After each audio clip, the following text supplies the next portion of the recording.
everyone, it's Tim from Linessa Farm Specialty and Heirloom Livestock. Thanks for joining us again today. As always, you can contact us on our website at www.linessafarms.com, send us an email at customerservice@linessafarms.com, or give us a call or send us a text at 219-869-7524. So today we're going to talk about, this is basically our sequel to which sheep breeds are correct for you. As we move through the series, we're going to talk about some different things that you're going to run into as we talk about different sheep breeds. Today I want to talk about breed specificity and actually getting what you're paying for. If you're going out there and you're buying a Poll Dorset, or if you're buying a Southdown or a Hamp or a Katahdin, are you actually getting what you pay for? And this is a problem that people are going to run into over and over and over again. What you may find is you may do research on a specific breed and you say, oh, I really like that specific breed. I like everything about it for whatever reason, and I'm going to buy that breed because it fits the need of my farm. As we talked about on our previous video, you need to be honest with yourself. What are you raising these animals for? Are you raising them for wool and meat? Are you raising them just for meat, just for wool? Are they going to be on pasture? Are they going to be dry lotted? How much time do you have to invest in these animals? And also, how long do you want to take to grow these animals out? A full-size Columbia, for example, could take over 2 years to grow out to get to the same size that a Hamp or a Suffolk may get to in 10 to 11 months. So these are all questions that you're going to have to ask yourself. Now you may be saying to yourself, well, I know what breed I'm going to get because the animal's registered, or I can tell what a Dorset looks like, or I can tell what a Southdown looks like, or a Katahdin looks like. Fill in the blanks here. And so today what I want to talk about is different breeds, looking at them, being able to tell what you're getting. And I don't want to burst anyone's bubble, but I'm going to show you how you cannot tell what you are getting just by looking at the animal. So today, for all intents and purposes, we're going to be talking about the Poll Dorset breed. I raise Poll Dorsets here on my farm. I also raise many other breeds of animal, but I want to talk to you specifically today about the Poll Dorset just to give you an example. Now, if you were to go back in time, 1960s, 1970s, and you could get in this time machine and go back to a county fair and look at a Poll Dorset and what a Poll Dorset looks like, what you would see is a very short, very stocky, very short-necked meat carcass animal that is extremely stout and looks like just a beef wagon, basically. Over time, what ended up happening as competition increased, they started breeding other breeds into the Poll Dorset. Primarily Columbia. They wanted a more athletic build, they wanted a longer carcass, they wanted something a little bit taller, and all it takes is one person, one time, to breed another breed into a specific breed, and you end up with something very different, something that may even look better.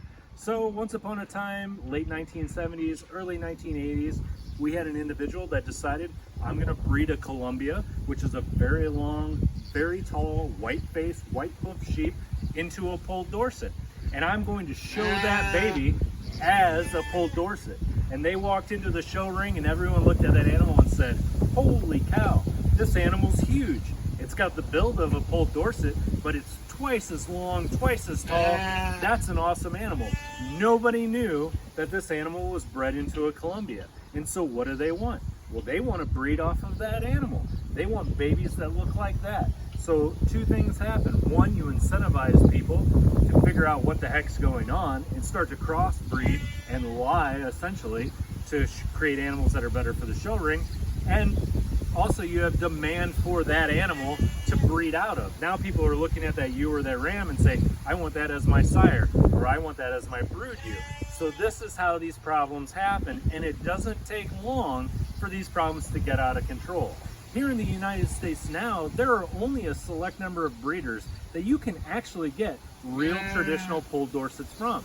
People come from all over the United States to go to Jeff Hunter, located in Lafayette, Indiana, and there's another breeder out in Pennsylvania, and they are some of the only traditional closed flock Poll Dorsets that are left in the United States. And as a matter of fact, we happen to have one of Jeff Hunter's traditional Poll Dorset rams, and we're going to show you him later in the program. So now what I'd like to do is I'd like to bring a Poll Dorset ewe into the video to give you an idea of what she looks like by today's standards.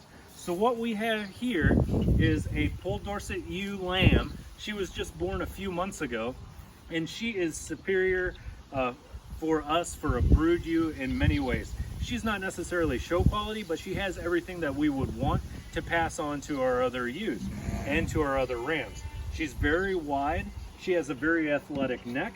She meets all breed standards by all intents and purposes. She has a white nose. She does not have any black spotting on her face whatsoever. Her hooves are white. She carries her weight exceptionally well out through her dock. She has a very square shape. If I were to feel the back of her ribs, she is 60% length versus 40% in the front. By all standards today, she is a very good brood ewe. Now, I want you to keep in mind, she has not been fed for show in the aspect of she's got a little bit more fat in her belly. We haven't limited her hay or anything. She's been getting grain, she's been getting hay.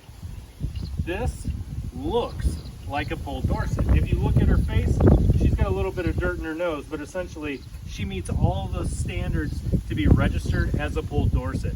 I have all the paperwork that I need to register her as a Poll Dorset. But guess what? She's not a Poll Dorset. She is out of a Poll Dorset mother, and she's actually out of a black-faced ram. Now, some of you may think, there's no way. How are you going to breed a Poll Dorset on a black-faced ram and end up with a completely white face, completely white hoofs? Surely I can tell the difference. Well, you can't. Meet the father. You can go ahead over there. Here comes the father. So the father is a white and black face cross. He has no Dorset in him whatsoever. This is Phil. Phil is one of our breeding rams here. He is 50% Hamp. He is also 50% Ile-de-France. Ile-de-France is a larger boned, larger muscled, white-faced sheep. And for you guys that know what Hamps are, they're a black-faced, large, long, tall. And you can see he has all the characteristics of a black-faced sheep. He has a black nose. He has black hooves. You can see black in his hocks. You can see the off-coloring in his body. No one would ever guess in a million years that that baby that you just saw came out of this sire. But it's true, and I know because I bred them, and I know what made that lamb. The mother is a registered Poll Dorset ewe, and the father, as you can see, is a crossbreed. Why would I do this? Well, I'm not showing these animals. I'm raising these to have a superior beef carcass. If you were to look at the Poll Dorset ewe's mother, you would see that she falls away at the dock. She didn't have the length that I like. She didn't have the shoulder size that I like. If you look at Phil here, Phil, can you stack him for me? Phil's actually almost a little too coarse in his front shoulders. He's a little too big, but he adds that size and structure to my ewes that I need in order to sell a superior carcass size. You can go ahead and step out there. Thank you. What's the point that I'm trying to make? The point that I'm trying to make is that you have to be extremely careful when you're going to other farms. You may find a breed that you like. You love that breed. You love everything about it that you've read, and you think you're buying, in this case, a Poll Dorset, and the reality is you're not. You go to the breeder's home, you go to the breeder's farm, you're impressed with what you see. This is the best looking one that I've seen of this breed. It's at a reasonable price and I want to buy it. You bring that animal home, you put it out on pasture or you dry lot it, it has babies, and as time goes by, you start to notice that, hey, this animal isn't doing what I read online. It doesn't have the good mothering abilities, or it doesn't put on feed as easily as I thought it would put on X, Y, and Z. And that's because you may not be getting the animal that you think you're getting. Registration, forget about it. I have a file cabinet full of registration paperwork. I can cook the books to make any of the animals that are born on my farm look like anything that I want. I have Columbia registration paperwork, Romney registration paperwork, Poll Dorset registration paperwork. Now, I'm not inclined to do that because I'm selling my animals primarily for meat. But if you're going to a producer that raises animals primarily for show, this is something that you seriously want to consider. As you research these animals, you want to know what kind of farm they came from, how long they've had an open or closed flock, and where the genetics are actually coming from. Don't worry about asking the tough questions, because the truth is, if you don't ask the tough questions, you're not probably going to get what you pay for. So if you follow me over here, I'll actually show you what a Poll Dorset ram actually looks like. And we have one back here. His name's Homer. Homer's been on our farm for a couple years. We'll see if we can find him here.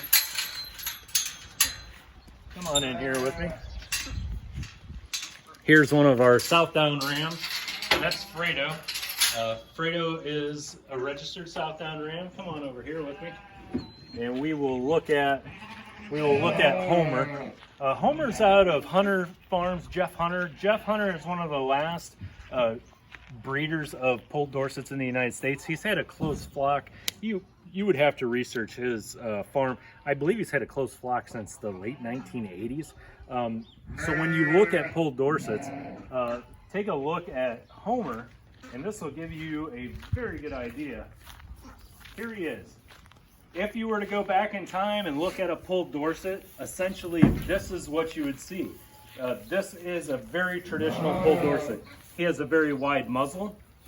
He has an extremely short neck, but he has a very large carcass size. If I had to pick and choose about Homer, I would complain that he tends to fall away at the dock, and he's about built up 50-50 between the front end of him and the back end of him. So again, it's easy to see why I would want to improve upon that, but it would be very unscrupulous for me to sell a baby like I just showed you as a full Dorset when she's actually not. So just some food for thought, something for you to think about. I hope this was helpful for you. I hope this was educational. I know this is a controversial subject. I really look forward to your sharing your thoughts on